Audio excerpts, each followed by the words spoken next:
I'm sure most of you already know about Steven Crowder's website, Stop Big Con, and his call out of what he says is a very bad contract. Last night during Timcast IRL, the Daily Wire published their response to Steven Crowder, confirming it was the Daily Wire who offered up this contract, and Jeremy Boring, the CEO of the co-CEO of the Daily Wire, spent an hour breaking down finer points in the contract and explaining why he feels Steven Crowder was wrong. And we addressed it last night.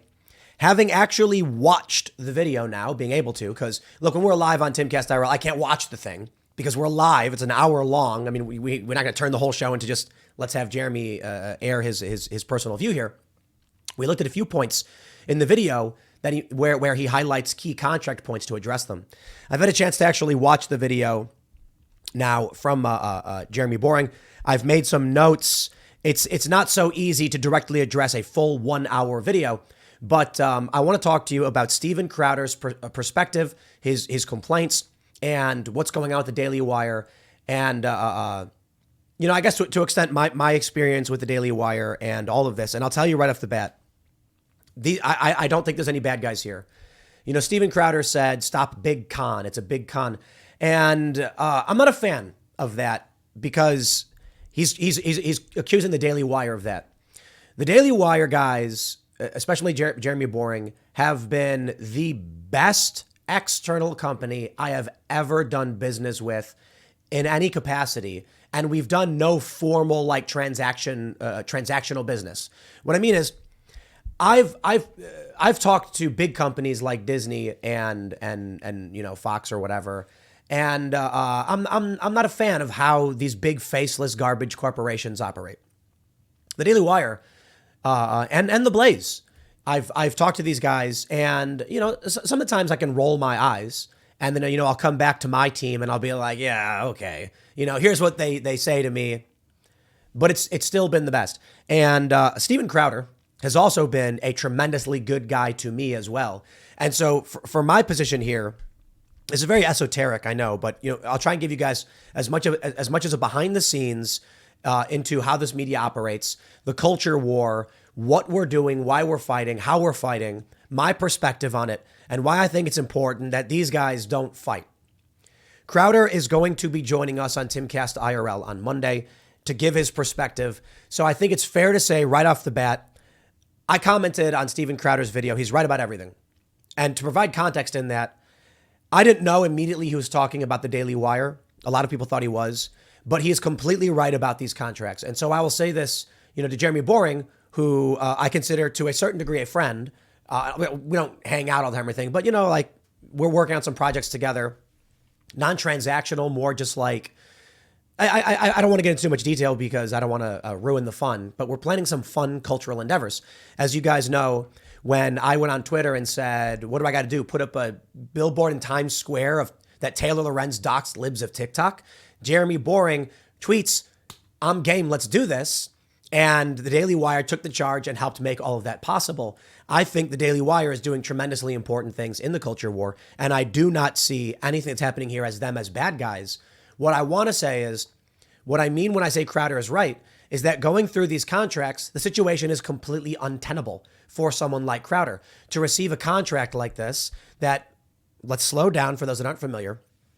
Steven Crowder, of course, for those that aren't familiar, one of the most prominent voices is in independent media, in anti-establishment media, in conservative media, whatever you want to call the space. There's a variety of things that he receives in this contract that he takes issue with, that I think he is right to take issue with, but I think he also doesn't necessarily understand. I think Jeremy Boring, the CEO of the Daily Wire, co-CEO, offered these things up in good faith, but took a corporate business approach to an independent, anti-establishment kind of person, and then was surprised to see that this guy is like, how dare you say this to me? So there's a whole lot to break down here. But what I want to stress is the Daily Wire is doing really, really good stuff. We're working on some side silly projects, not too dissimilar to what we did in Times Square. This is, so basically, I've talked with, we've had Jeremy Boring on the show twice. I've talked with the team over the Daily Wire. We've had a bunch of their personalities. In fact, tonight, Candace Owens will be joining us. And I'm a big fan of what they do. I think they do tremendously good work. I think they take a very different approach to what we do here at Timcast. I think we try to be substantially less corporate. I've had these conversations with Jeremy Boring. We laugh, cheers our coffee mugs, and then he says good luck, and I chuckle as I say, all right, we'll see how it goes, you know. But I like the Daily Wire crew. I also really like Steven Crowder and think he's probably the most important personality in the anti-establishment space. But there's a lot of things that I do want to address, and I want to talk about my personal experiences. So this is not so much to say like I'm taking issue with either, but I want to address some points. And I think there can be some pushback on Crowder a little bit. That being said, Crowder is going to come on Timcast IRL, and I want to really hear from him to me what I'm not getting right, because I'm sure I'm not. Here's what happens. Crowder puts out a video. I watched it. I say, those are really good points. He's right. He gets you get these contracts from these big companies, and you're like, this makes no sense. And I'll explain in detail. And I'm like, he's right. You can't do a deal like that. I've done similar things. I take a different approach. I'm the milquetoast fence sitter, right?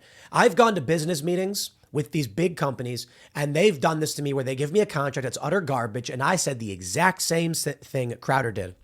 Jeremy Boring mentions that Crowder gets on the phone and says, I'm not going to bother redlining this. This is a terrible offer. You need to fix it and come back. Crowder is right. I don't blame the Daily Wire for this, though. This is how business works. But as Ian pointed out on Timcast IRL, the times they are changing. We cannot operate this way. This is why there is no transactional relationship between Timcast and the Daily Wire.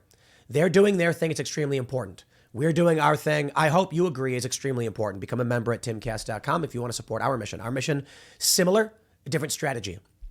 I go to the Daily Wire. We have conversations about what can we do to make ourselves stronger. We're substantially smaller than them. Ultimately, I just said, look, guys, I think we do things a different way. I think I'm a bit more brash and aggressive, and I don't think you can offer me what I need. And Jeremy says, you're right. We appreciate what you do. We think there's an opportunity, non-transactional, and fist bump, handshake, and I say, I wish you all the best. I've had business deals where I was given a contract. This literally happened with a big network, and I emailed. I was pissed off. They sent me one of the most egregiously offensive contracts I've ever received. And I said, you expect me to hire a lawyer and pay money because you wanted to send me garbage? I'm not doing it. Now, what I didn't do is I didn't make a big video and then come out and say, okay, guys, here's everything this company did to slight me. I'll tell you why. I don't want collateral damage. I look at some of these big corporations and I don't like them at all. I look at some of these big corporations that are still promoting viewpoints that I think will help this country. I say, okay, what they did is not a matter of public interest in the larger sense. I will talk about it to a certain extent to call out the cultural practice, but I don't want to cause collateral damage to a company that I think is a net positive, even if there is a net negative. That's just me. You may disagree with me and think I'm wrong. Please do so. Comment and tell me. Because I've had a lot of people say, no, Tim, you got to name names. You got to call them out to make it stop. And I've thought about that. Which brings me into this whole thing with Crowder and the Daily Wire, and there's a lot to say. The Daily Wire pointed out something very important, that if Crowder were to get banned or something, he can still produce for the website. And Crowder does this piss off YouTube segment. It's exactly what we do. Okay. So I want to explain just right off the bat, and then I want to read through some of these notes to make a few points. It's hard to structure all these thoughts around an hour-long response video. And I will stress again, I may make a point that is not adequately representing Steven Crowder's view, and that's because he hasn't had a chance to rebut what the Daily Wire has said. But I will say this. A lot of people get mad at us because they're like, you guys don't talk about big important stories on Timcast IRL or on YouTube. And I said, my guy, there are certain stories I would love to talk about. YouTube will delete our channel outright and cause us massive financial harm. At this point, because you guys are members, we don't have the risk of the company being destroyed by this. In 2020, we were averaging like some ridiculous number, like 70, 80 million views per month for the year, with a peak of like 120 million views. And the money was amazing. It was all ad revenue. We asked nothing of you other than sometimes ads appear and it's all programmatic. We don't place the ads. And that meant we deliver the content for free with ads. And then I realized something. If we get a strike, my employees don't get paid. That money is gone. And that's a scary thought. The rent doesn't get paid. The insurance doesn't get paid. The gas doesn't get paid. The airline tickets. And I was like, we need to have a membership component. And we should have done it a long time ago. We launched this. I believe we launched at the beginning of 2021. And we were overloaded immediately. I think we signed up something like 20,000 members in a week. Give you a general idea of our total membership numbers. The Daily Wire, they're much more comfortable announcing their total numbers and revenue. I've been less comfortable doing that. It's kind of a scary prospect in full honesty. It's like there is a fear of like, if you reveal too much, can you open up the door to your detractors to try and take you down? I've been getting a bunch of messages because we mentioned on the IRL show, when I directly addressed Crowder's video, I mentioned we do around 8 figures, and all of a sudden I get inundated. Yo, they're going to come after you now. And I'm like, yeah, I know. And the challenge is that amount of money we make has to pay the bills on everything we're building, has to pay the bill on the new studio, the new shows we're producing. It may sound like a lot of money. It is, but it's not like it's a lot of money that I just take and then buy a garage full of Ferraris. It's we pay all the employees, which is the bulk of our costs, as always.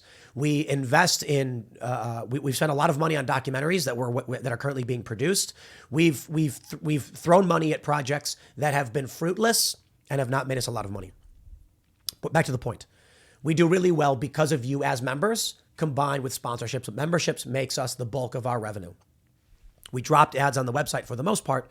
And a big move that we're making now is an effort to control all of our sponsors. Excuse me, I'm still struggling with my voice. The idea is, if a sponsor drops you, you're screwed, right? So we want memberships.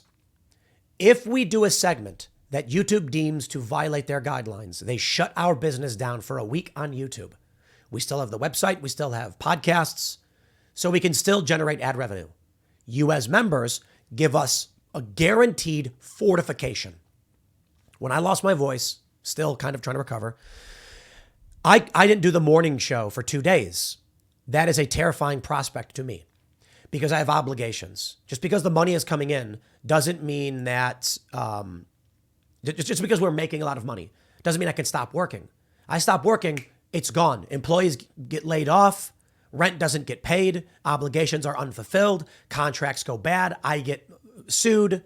It's scary. Because you guys are members, less scary. Now I'm like, okay, a lot of people are going to cancel. And this is a fact. When I don't produce content, we watch memberships go down. Most people, however, sign up, let it ride. That means I know that if I lose my voice, I can take a morning off. I still refuse to take the nightly show off to my own detriment and risk. I know a lot of people have also complained about that, saying, Tim, take the day off. I get it. Y'all don't want me to lose my ability to do this job, but I want you to understand, as much as I am deeply appreciative of those saying, just take the days off, people do drop us if I take any time off. People ask me, Tim, how do you become so successful? For 3 years, I worked Monday to Sunday, recording 2 hours every single day. As it goes, Casey Neistat made an excellent video, 30 seconds long. Life is like being on a treadmill. If you stop moving, you go backwards. If you walk, you stay where you are. You have to sprint. It's tough. It's hard. Not everybody's cut out for it. But just know that even when I am sick, injured, or otherwise, I have this fire with me. I refuse to stop, even to my own risk and detriment. And the only reason I didn't record the past 2 days was because I was physically incapable and I was pissed off the whole time. And I still refused to drop Timcast IRL because I knew I got Ian, I got Luke, and our guests, they can carry a portion of that conversation, despite the fact that when the Crowder story came out, I kept talking nonstop. So here's the point. With timcast.com, when you're a member, we know that there are things YouTube will ban us for and will shut the business down. And there's nothing we can do about it. So I say, we have the speakeasy set up, okay? You guys watch on YouTube. We talk about as much as we can, but I will not sacrifice 99 cultural issues in the culture war, in this conflict, so that I can say one. And that is a compromise, and it's painful. But I know that if we can build up timcast.com, much like the Daily Wire is trying to build the Daily Wire, we can inoculate ourselves from the censorship. We have to do it. It's the only way. If we didn't have timcast.com, if the Daily Wire didn't have their membership platform, we would be locked in a box. Which brings me to addressing many of these points in this conflict with Crowder and the Daily Wire. One thing that Jeremy Boring said is that Steven Crowder never ran a company. And he's right. Steven Crowder has been contracted by bigger networks. I don't believe Steven Crowder understands the finer points of what goes on behind the scenes.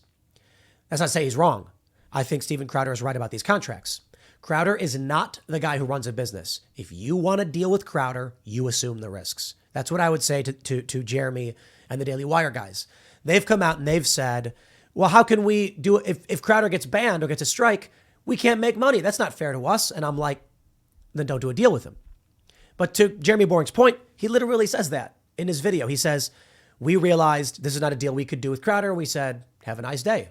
Crowder got mad about the contract and decided to come out and call it out. The Daily Wire says it was months. They talked about this. Months went by. And Jeremy says he thought everything was fine. Crowder then comes out and says, you're screwing over smaller creators. I can't accept this. Crowder is right to a certain extent. My view is there's a lot of people who are new to the space who are going to do a deal with the Daily Wire that I think it's not the way I would do things. And that's why I think Crowder is right. I don't think it's right to say that Jeremy's a bad dude. I think Jeremy's being like, we're not going to assume the full risks, but we are going to invest in you. I don't do business that way. I assume the risks. And I often joke to everybody, much to the chagrin of the other team, the managers here, and my girlfriend. When we're negotiating with someone, I basically say this: unlimited sick time, unlimited vacation time, no term contracts, we'll pay you a salary, do the work. That means I'm investing in you as a creative person to produce work that I think is important and will change the world. And at any point you can leave and I lose all that money. Why? Because if you don't want to be here, you shouldn't be here. You need to want to be here. And that also means if I can't afford to keep you here, I lose all my money. The way I described it is, I could take all that money and buy a gold bar. Gold bar ain't going nowhere. I can put it in the closet. I come back in a year, open the door, gold bar sitting there, accumulated value. But I tell you, my friends, gold bar ain't changing the world. I don't care about a gold bar. So Jeremy Boring is trying to build an empire. I shouldn't even put it that way. Let's say he's trying to build a fortification to push back on the likes of Disney, a nigh impossible task maybe he can do. He decides to run business a way I don't. I don't think he's wrong to run his business this way because it's his business. If Crowder didn't like the terms, well, then Crowder can say no to them. Crowder is concerned that if the way Daily Wire does business persists, you end up with another massive monolithic machine like Disney. That's their opinions. I had a meeting with the Daily Wire, several phone meetings, and we were discussing transactional business opportunities. I was, as I stated earlier, in all the business dealings that I've done, it was the best negotiations I've ever had were with the Daily Wire. I've had business negotiations with other big companies where I just get really pissed off. I've had negotiations with the likes of, say, Disney when I worked for Fusion, and the contracts are annoying, but I was in a weakened position. As someone who needed revenue and didn't have a business, I said okay to terms that I thought were probably bad. I got locked up. That's what Crowder takes issue with. Crowder's he's not wrong about this. This is the thing. I don't know what the Daily Wire could do if they want to run their business a different way. But let me get to the points, the notes that I took. Crowder's never run a company. And this is why when Crowder put out the video, I texted him saying, sometimes I think to myself, there was a period where I was in New Jersey. I'm playing World of Warcraft in my boxers. I was making $300K a year, whatever, with 2 small YouTube channels. Maybe that's when I should have stopped. Maybe that's when I should have just said, this is paradise. I wake up, I read the news, I complain about it on the internet. No one really cares about me, to complain about me, to do hit pieces against me. Nobody's posting pictures of my family. No one's threatening my life. I'm not going to be buying any yachts anytime soon, but I own a house. I got a car. I built a van. Hey, this is great. Playing World of Warcraft at night, wrapping up work around 4, having the rest of the day to go skate, to have a barbecue with my friends. It was paradise. And then I decided we got to change the world. We've got to make this place better. And I will stop at nothing to do so. Now I work 16-hour days. I get death threats all the time. People are literally trying to kill me. And despite all of this, there are still people who post every day about how I'm awful, a grifter, even people in libertarians, even people on the right, and that I'm chasing only money and fame. And I'm just like, man, maybe I should have stayed in paradise. But nobody said fighting a culture war would be easy. Nobody said deciding to stand up and scream at the top of your lungs would be easy. And I knew that. I don't care about having a nice car, or Ferrari or whatever. And I try to be as transparent as possible, much like Jeremy Boring is trying to do, and I respect it tremendously. I got a Tesla Model S. That's right, baby. One of the most expensive cars. It's beautiful. I didn't want to buy it. I never dreamed of having a car like that. I like having it. It's awesome. I bought it because as the company makes money and we try to invest properly to fortify our defenses, you cannot just have cash sitting in the bank. And anybody who understands this understands. The FDIC insures only up to $250,000. If the bank goes under, the money's gone. So what do? I say, where can I place money strategically? Now, it's not the only investment I have. I'm telling you I have it to make a point. Some people are going to mock me and insult me, and they have. They're like, here's Tim. He's so rich. He's got a Model S Plaid. I'm like, dude, we've invested in employees and their projects. That money's gone. We've invested in properties to make rent, to try and show up our business, to ensure that we never stop. We're starting coffee shops and a coffee business so that if they come after us and give us strikes, we still have revenue coming in and we can still have an impact. It is not just the car. There is a wide array of things I've invested in so that I'm not sitting on a pile of cash. But the whole mission, the whole point is so that we can keep up this culture war. I hope you trust me when I say, if it really was ever about the money, why would anyone in my position accept the swattings, the bomb threats, the death threats for this? I could go back to paradise as I described it, but that's not what it's about. It's about being on the battlefield. We're going long on this one. Fee reduction. Steven Crowder got mad because in the contract it said that his fee would be reduced. But I want to make a very, very important point. I hope people understand.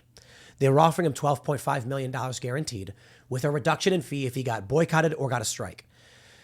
The fee reduction on an advertiser boycott, they said if 50% of his ad revenue dries up due to boycott and they can't recover it in 90 days, he loses 25% for that year.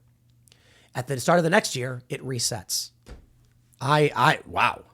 That's a tremendously good offer the Daily Wire made that I would never make. I would never give someone that offer. That's insane. I was shocked to hear that the Daily Wire said this. Consider this. Crowder's going to do membership revenue. It's nebulous. We don't know what that number would be. Maybe 300,000. And he's going to do ad revenue. And they said outright, you can lose half of your ad revenue, and for 90 days, we'll keep paying you. Whoa. I'm paying him full. Afterwards, we'll dock you 25%. I gotta be honest, guys. That is a ridiculously good deal for Crowder. That's insane. I would never offer that. I would actually say the deal I would do is no guarantee. That's not true. The deals we do are basically like this. I tell everybody, you get a salary. Once what you're working on goes black, meaning it starts generating revenue, I'm going to give you almost all of it. If the revenue stops, you're not making any money, we go back to your base. So I am guaranteeing a certain number. It's nowhere near 50 million. I could never do a deal with someone like Crowder. We pay people various salaries, and I say your salary is guaranteed forever. Don't worry about it until you leave or stab me in the back. That means if you get sick, don't care. If you stop working, eventually I'll ask you where you went. But you keep getting paid that base salary. Don't worry about it. But to guarantee someone $12.5 million and then say, we'll knock you down 25% and keep paying you this fee, even though we lost half your ad revenue, that's surprising to me. Seriously.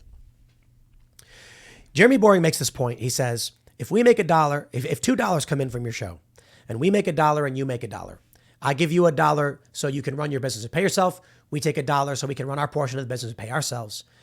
If half of that revenue is gone, why would we just give you the $1 and then lose everything? And Crowder says, you should lose the money. It's your responsibility. My point to Crowder, and I know he'll want to rebut this, so with all due respect, I look forward to hearing his rebuttal. I'm not saying this. My issue is, Stephen, you're not an employee. You're a contractor. Contractors split the risk. If you're an employee, I would agree with you. Then it's on Jeremy. If you work for my company, it's on him. Hence my point. The people who work here are guaranteed a salary, no matter what. Even when what they do isn't making me money. Most people who work here, they're all making me money in some capacity. But with all due respect to the crew here, it costs me money for them to be here. I'm investing in them. I believe in them. I think they're changing the world. And I'm trying to figure out every way possible how to make them bigger and more prominent.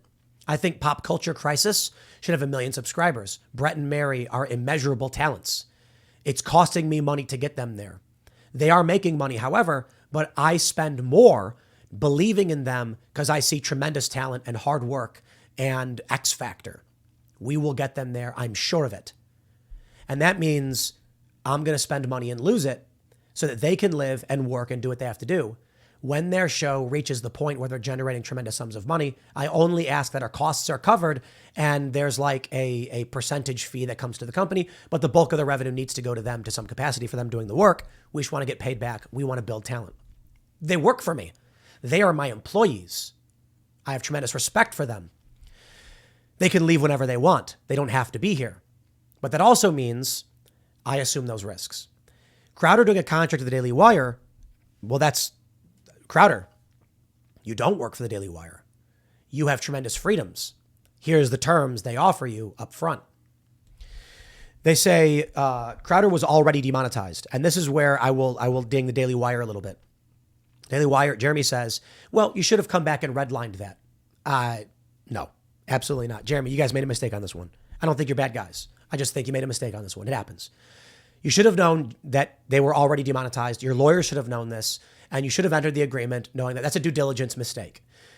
I don't think Crowder should be angry about it. I think he should laugh and be like, come on, guys, you screwed this one up. And the Daily Wire should go, yeah, we did. How can you enter into an agreement saying if you get demonetized, you get 25% reduction without knowing YouTube already did this? Come on, guys. So I understand why Crowder's like, you want me to spend money on that? I'm not redlining that. Crowder's right.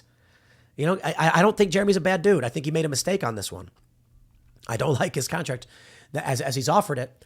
But I also understand there's no other way to do the deal. I went to the Daily Wire. I sat down with Jeremy and a bunch of other guys. I said, here's what we're doing. There's no in business, only terms. There was a possibility that Tim Cass and the Daily Wire had some more transactional deal. We explored all the possibilities. Why? There's so much I don't know. And Jeremy's given me a lot of advice because I know they're 20 times bigger than we are. I'm no fool. And Jeremy, I think, is a good dude. I've been on the phone with Jeremy and I'm like, what can we do? I know that I need help. And he's like, well, I don't know if we can be the ones who can offer you help. And I'm like, we run into these walls, run into these obstacles. And Jeremy's given me free advice. I remember when we ran into that obstacle. When we were at your size with this many employees, here's what we had to do. And I'm like, thanks, man. I really do appreciate that. That really helps us. For nothing. For no reason. He has no reason to say. Jeremy could have come to me and said, look, you're never going to get past these hurdles. You're going to keep running into them. It's going to be miserable. Your only option is to sign a deal with us. That's not what he said. He said, look, man, you're going to run into a bunch of obstacles that I believe you will be able to overcome because you're a smart guy and you've come this far. What I can offer you is I can clear those obstacles out of your way. We can do a deal. It'll make your life easier and more comfortable, but that does mean you'll be under contract to a certain degree with us. And I said, that's a tempting offer, man. It really is. Because I think back to what I described as paradise, right? How awesome would it be if someone else ran everything? But I said, Jeremy, I think, I'm not just a personality running a show. There's a lot that I want to do in terms of running a business that I don't think I could do if we ever did have some kind of deal. And he goes, you're probably right. And if that's the case, give me a call if you ever need anything. And I think, we can help each other out, and we're going to win this thing. And I'm like, right on, buddy. So we have Daily Wire guests come on. We run the ship differently. Jeremy offering me a deal that may be a bad deal is me simply laughing and saying, Jeremy, it's a bad deal. And he goes, I'm sorry you think that. And I'm like, I just don't think it's possible that we can do a deal. And then he says, yeah. And then we move on. I think they screwed up on the demonetization thing. Let's read a little bit. This is an important point. The fee resets every year. That means if Crowder got docked 25%, at the start of the new year, he goes back to normal. Assuming, if the fee resets, that means the 90-day thing kicks in. It may persist, it may not. This is a really important point. Around 37:56, Jeremy Boring mentions if Crowder's banned from a major platform, holy crap, did the Daily Wire do good for Crowder on this one? Let me bring this one up. In the video, it says, if the Crowder content cannot be released on any of the platforms because of a ban, he gets docked 20% for YouTube, 20% for Apple, 10% for Facebook, 10% for Spotify. Look, guys, I hope you understand what this means. It means that Crowder is guaranteed $5 million per year, even if he's banned from YouTube, Apple, Facebook, and Spotify. That's tremendous. $5 million per year guaranteed if you're banned from all these platforms. I suppose the way Crowder looks at it is, you're taking away 60% of my money if I get banned, and that's not within my power. Fair point. But means the Daily Wire is going to lose all of their opportunities to publish the content from Crowder and still give him $5 million. That's a tremendous guarantee. Here's my response to Crowder. He's not wrong to say, you assume the risk. That's on you. He's also not an employee. Running a business is very, very different. So this is what happens. This is what the Daily Wire basically says, to me. Running a business is hard. You know it. I say, you're right. The things you're experiencing now will only get worse. I say, you're absolutely right. They say, let us deal with those problems, and then we'll do a deal with you. I say, I like the problems. And they go, okay, well, thanks for coming. Thanks for talking to us. They never offered me like an employment agreement or anything like that. We were trying to figure out how that we could do a distribution kind of thing. And I just said, we can't do it. I never got a contract like this, to be completely honest. But there's also the membership issue that Crowder is expected to bring in 350,000 members. That's the estimate. There's no way for the Daily Wire to know that. There's no way they will know how much will come in, but it's likely. The response there is Crowder would need to be like, I want 80% of all membership revenue. And the Daily Wire can be like, that's like everything. It's like, yeah, you get 20% of my members, and then that's free money for you. And for that fee, you run things. Here's my view on this one. Crowder should be hiring someone to do what the Daily Wire does, not signing a deal with the Daily Wire to run his show. It's a question of whether or not Crowder's up for the game. It is a nightmare. It is hard. People are like, why did Tim lose his voice? Is he sick? I ain't sick. I'm not yelling. It's just, let me tell you, man, I don't get stressed out by a lot of this. Sometimes I do. I got stressed out the other day because of a construction issue. And it's just like, y'all have no idea what goes into this. And that's why I said I feel bad for Jeremy. But I will mention something. Jeremy Boring is not a personality that does content the way Steven Crowder does. Steven Crowder is not a CEO that runs a business the way Jeremy Boring does. I happen to do both. I'm not nearly as big as either of them. I'm right in the middle, which is why I'm absolutely ranting on this and just love the whole subject and want to talk about it so much. I do the content. I run the business. It is like being punched in the face every single day. It's fun. I don't know if Jeremy would be up for hosting 3 hours of live content and running a business. I don't know if Steven Crowder is going to be up for working 10-hour days on top of the show he already does. It's a nightmare. I feel like this is true. Let me tell you something. You want to know why I talked to the Daily Wire crew? It is a fact that if I did a deal with the Daily Wire, this show would be 10 times bigger. Timcast IRL would be in a bigger, better studio. We would be making more money. We would have bigger guests, and I would have more free time. Jeremy basically identified that and said, he's like, I'm a CEO, man. I can run a business. You can do the hosting. And I said, you're completely right. But that's not who I am. I'm a host and a CEO. And I've got visions and dreams, and I got my own fleet here. I got my own, ships sailing the high seas, and so do you. Steven Crowder is a tremendous tactician in the culture war, but he's not a general yet. I'm not saying he can't be. Jeremy Boring is the guy sitting in the room looking at the map with all the boats on it, instructing them. Steven Crowder is the guy at the helm of the flagship leading the charge and firing the cannons. Can you be both? Yes. It's not easy. Hence, my show is smaller than Crowder's. Hence, my business is not as big as the Daily Wire's because I'm split and I can only do so much work. I don't know, man. Look, I'm kind of just ranting on this because it's near and dear to my heart, and I think it's really fascinating for everyone to hear this stuff and to learn as much about it as possible. I also am kind of like hurt to see Crowder and the Daily Wire fighting because they're both so important. But I hope they both, recognize this. Crowder's too big to do a deal with. It seems like Jeremy knows that. Jeremy says at the end of his video, we can't do a deal. I recognize that. Crowder is too big to do a deal like this. Crowder, hire a guy who can do it. Start your own thing. It looks like you are. But I don't think you should be mad at the Daily Wire over this. I do think, I think it's a net positive all across the board. Obviously, there's always the PR. The PR guys are probably laughing on both ends saying, it's great. The drama's great for business. Nobody wants to be slighted or derided publicly. But I think it's good that Crowder brought up the conversation because I do think the Daily Wire needs to, I don't know. They need to reassess how they do their contracts because Jeremy said, we put out a contract. We expect you to come back and negotiate. And I'm like, yeah, look, man, you're not wrong. That's how business is done in the entertainment industry. I don't do business that way. And that's just me. I'm not going to tell Jeremy how to do his business. I'm not going to tell Steven how to do his business. I'm just going to tell you my thoughts. I like both these guys. I think they're very important. But that's how I run my business. I assume a whole lot of risk. That's just it.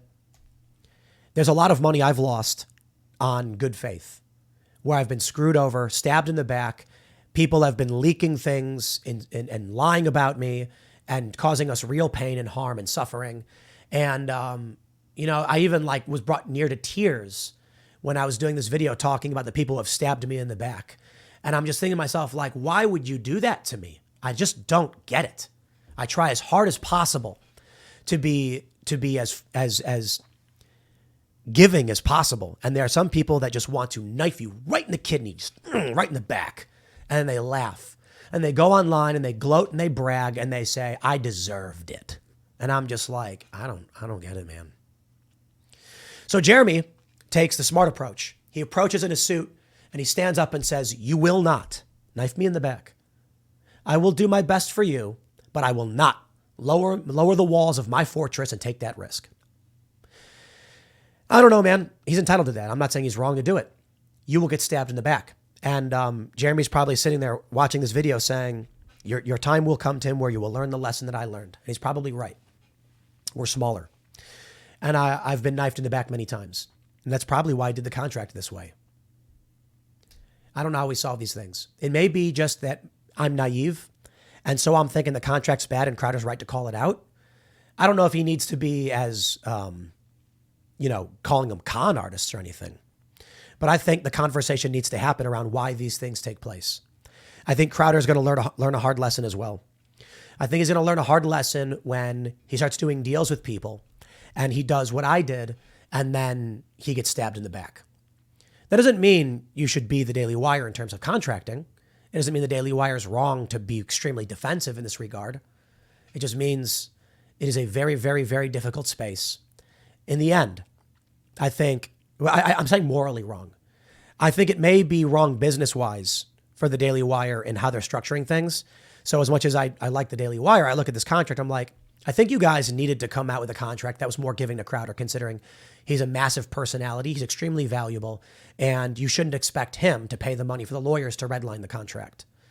That being said, I think Crowder's going to be in for a very rude awakening when he does launch his business and then gets just everybody, knives out, man, knives out.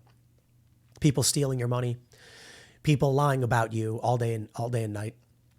But we need to hear what Crowder has to say. So I'll leave it there. Otherwise, I'll just rant on this for like 7 hours.